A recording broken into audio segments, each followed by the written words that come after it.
प्यारे विद्यार्थियों, कैसे हैं आप? आइए आपका हमारे इस YouTube channel online classes by SL पर स्वागत है। विद्यार्थियों, आज के इस क्लास में हम समझेंगे कक्षा 10 विषय गणित प्रश्नावली 4.2 द्विघात समीकरण सवाल 3। आइए समझते हैं। सवाल 3, ऐसी दो संख्याएं ज्ञात कीजिए जिनका योग 27 हो और गुणनफल 182 हो। हल कर लेते हैं हम इसको। दो संख्याओं का जो योग है 27 है, तो हम उसमें से एक संख्या मान लेते हैं। माना कि एक संख्या x है, तब दूसरी संख्या क्या होगी?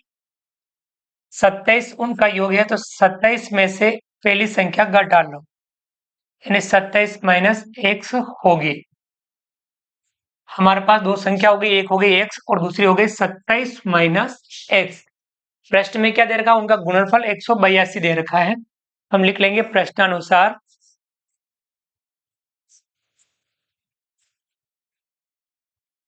दोनों संख्याओं का गुणा करना है। x का गुणा 27 माइनस एक्स से करेंगे तो कितना आएगा गुणनफल? 182। x का गुणा 27 से करेंगे 27x, x का गुणा माइनस एक्स से करेंगे, दोनों चिन्ह अलग अलग हैं तो माइनस आएगा। x का गुणा x से एक्स स्क्वायर बराबर 182।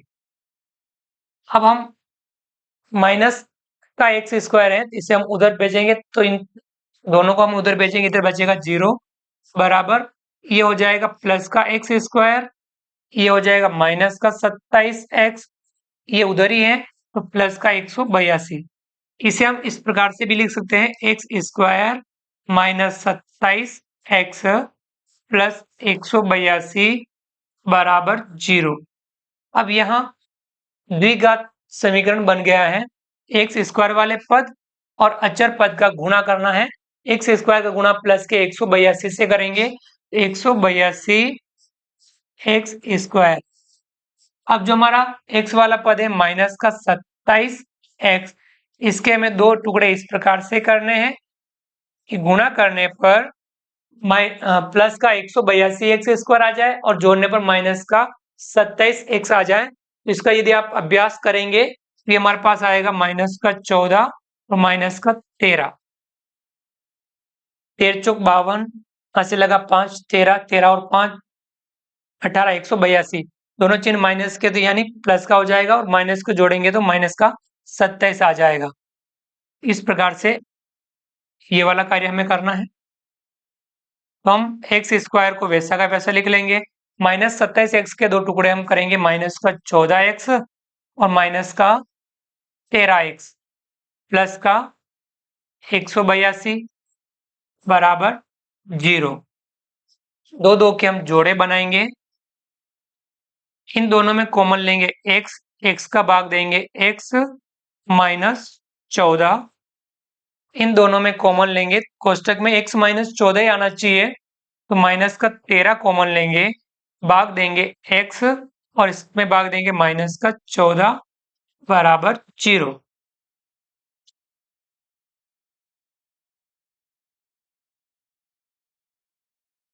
अब हम आगे हल करते हैं इसको।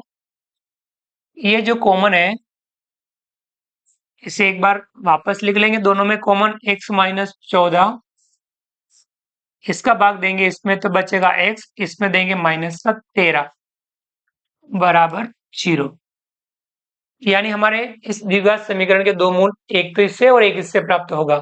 पहले x माइनस 14 बराबर 0, x बराबर माइनस 14 को उधर भेजेंगे तो प्लस का 14, या ये वाला लेना है x माइनस 13 बराबर 0, माइनस 13 को उधर पक्षांतर करेंगे, x बराबर प्लस का 13, यानी अतः द्विघात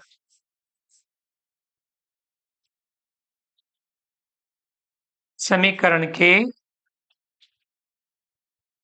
दो मूल, या अपन लिख सकते हैं डायरेक्ट मूल लिख लीजिए, मूल 14 और 13 है।